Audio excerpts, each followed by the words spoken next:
very comprehensive presentation of the opportunities that our country has to offer. And I wonder whether after Simon is necessary for me to even speak. We marketed our country, quite efficiently than anybody can be able to do. But let me just say, the question is, why would you want to invest in a country like Ghana? And not only to do with the economic opportunities, but that Ghana is a stable, democratic, business-friendly gateway to West Africa and the continent. And like you said, we have a growing consumer market with improving macroeconomic fundamentals, clear reforms to lower the cost of doing business, and abundant opportunities for technology transfer. And the thing is, what does Ghana have to offer? Strategic geographical location. Ghana is a country through which the meridian and the equator intersect.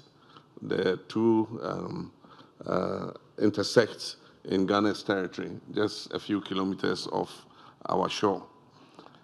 And it's also the host country for the African Continental Free Trade Area. You all have heard the landmark protocol that was signed by African countries. So far, almost 50 African countries have signed that allow us to export duty-free, tariff-free into each other's markets. Increasing numbers of products are being registered. And once you register your product and it meets all the standards, you can export duty-free and tariff-free into each other's markets. And as you were told, the sub-regional market, which is West Africa, is 400 million people. Ghana is 33 million people. And the continental market is 1.4 billion people. And so with the vehicle of the African Continental Free Trade Area, you potentially can export into 1.4 billion market. Simon said it, we are re-establishing macro stability and the growth momentum of the economy. Inflation rose to a high of almost 23% in 2024 and is currently down to 13.7%. And we expect that by the end of the year to hit single digit. And it's also, our cedi has stabilized. For those of you who know the history of the Ghanaian cedi, it's been one of the most volatile currencies in Africa. And a few years back, we were said to be the worst performing currency. I'm happy to announce that this year, Ghana cedi has been the best performing currency in the world. And as Simon said, we've been upgraded from junk status to B- with a stable outlook. And I'm certain that in the next review, we're going to be upgraded again. We're open for business, and Simon and co are busy at work reviewing the Ghana Investment Promotion Center Act. Some barriers were put to foreign investment. You had to prove that you had brought in a certain amount of money to be classified as a foreign investor. In the reviewed Ghana Investment Promotion Center Act, we're removing those minimal capital investments. This will enable any investor, however little money you have, $100,000, $50,000, to be able to come in and set up a business in Ghana.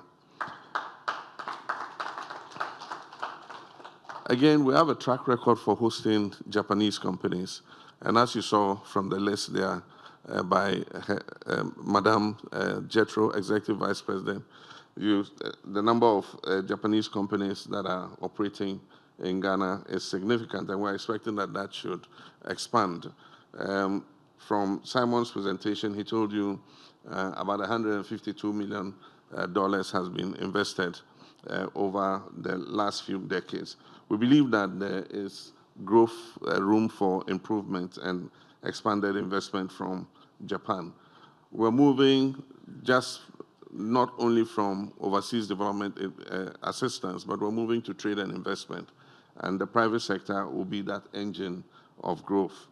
And so trade between our two countries grew by over 24% from 2020 to 2024 that is quite a significant jump.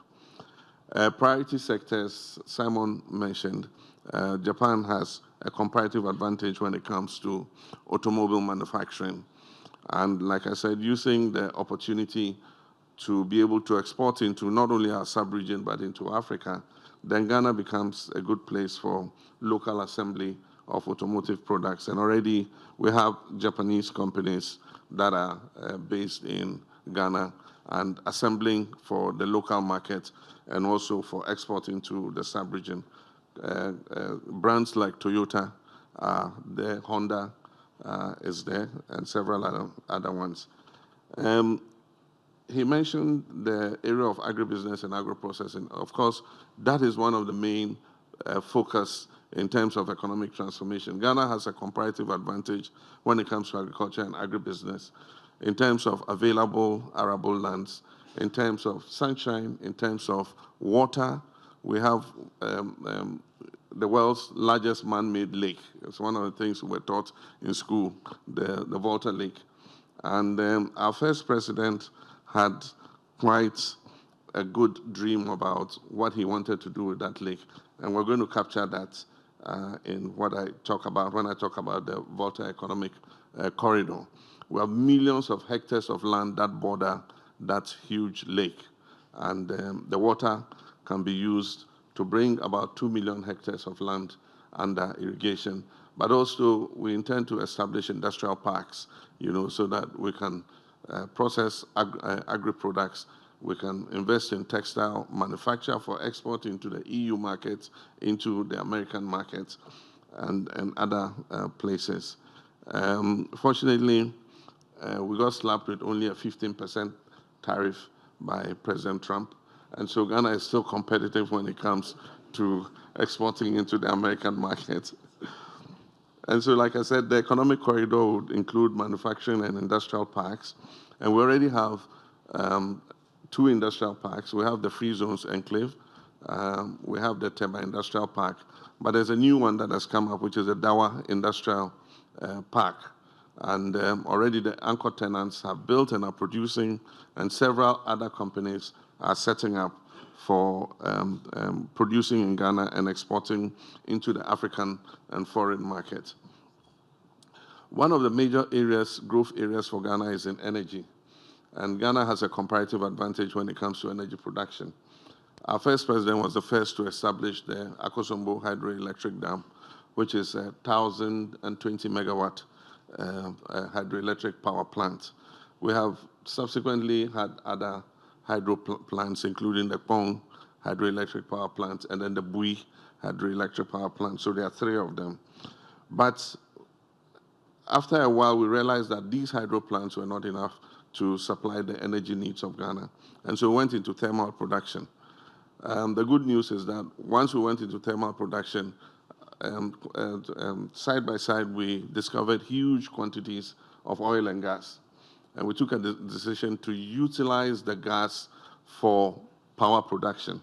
And so we have a gas to power policy. And so our thermal plants are being run on gas. We're bringing new gas fields into operation. And because we're members of the West African Power Pool, our energy transmission systems are interconnected with our neighboring countries. And so any excess of power we're able to produce, we can evacuate and sell to our neighboring countries because we have a comparative advantage when it comes to power. Our cost is much lower than they can produce it themselves using fuel oils. Ghana has 3 important ports. One is the old Tema ports. There are 2 ports in Tema, if for most people don't know that. We have the old port that was built by President Kwame Nkrumah, which is a smaller one. And recently we built a much bigger port, which is the MPS port. So there are 2 ports in Tema. And then we also have the port in Takoradi.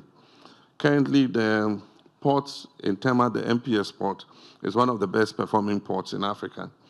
And it is able to accommodate the largest cargo ships that exist in this world.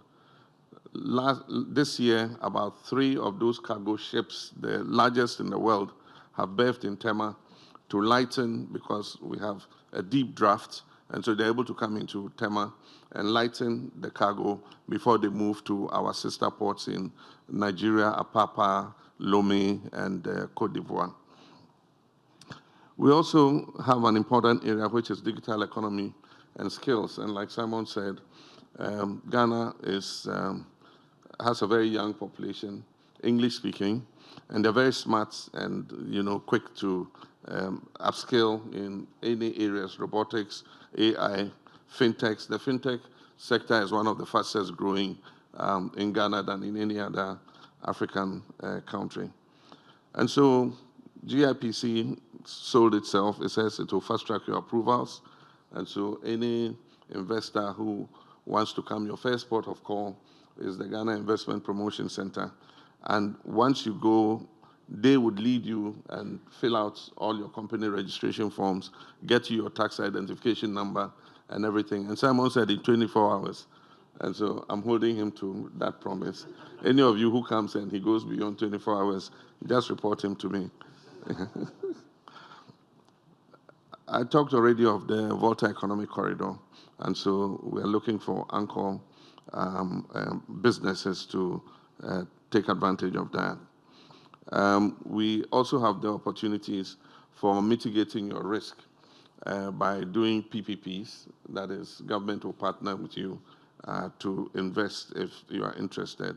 We currently do not provide sovereign guarantees in terms of borrowing, but our guarantees are that your business, will be protected and will not be expropriated. We also have blended finance for huge projects, and so that is available. We have local partnership, and as you were told, some of our big businessmen are here, and so setting up joint ventures with Ghanaian businessmen who know the terrain and would be something that is useful.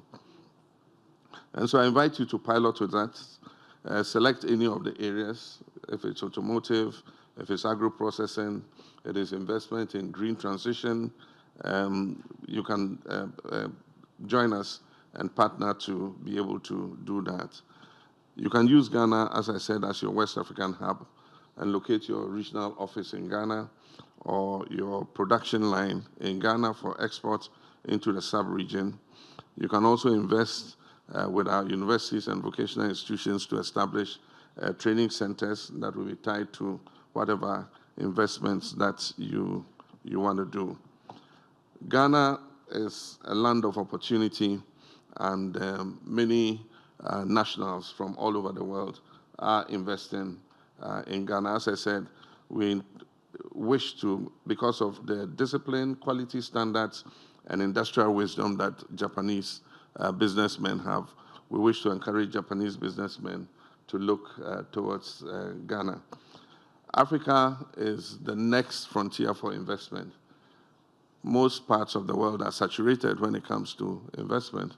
Africa is opening up, is growing, and is a place that Japan should be looking at. And so let us marry Japanese precision with Ghanaian potential and create a win-win situation for ourselves. Before I take my seat, my minister's advisors, CEO of GIPC, Ghana Export Promotion Agency, and our ambassadors will all be in this room after we finish this opening session, and they'll be happy to sit with you and discuss further what the opportunities are in Ghana. My copyright, Ghana is open for business, is here, and I don't charge for it anyway, so we're open for business 24 hours a day, and at this decisive moment in our history, we're working towards the economic transformation of Ghana. Our nation is embracing a bold vision, one that harnesses innovation, industrialization, and regional integration to unlock the full potential of our people and our resources. Our vision is anchored in our $10 billion big push, and the $10 billion big push is a program to improve the infrastructure of our country, especially in the road sector, in the industrial sector, agro-processing space, and all that. So we're investing $2 billion a year in infrastructure development. And already you've heard about the 24-hour economic policy, where we'll give incentives to businesses that are prepared to invest and to run more than the 8-hour working cycle. And then we're looking to accelerate industrial growth, ensure food security, enhance supply chain and value addition, and position Ghana as the manufacturing and export hub of Africa. And so on this note, I am happy to declare the Presidential Investment Forum on the sidelines of TICAD9 duly open. I thank you. Long live Ghana and Japan partnership. Shall we do it better?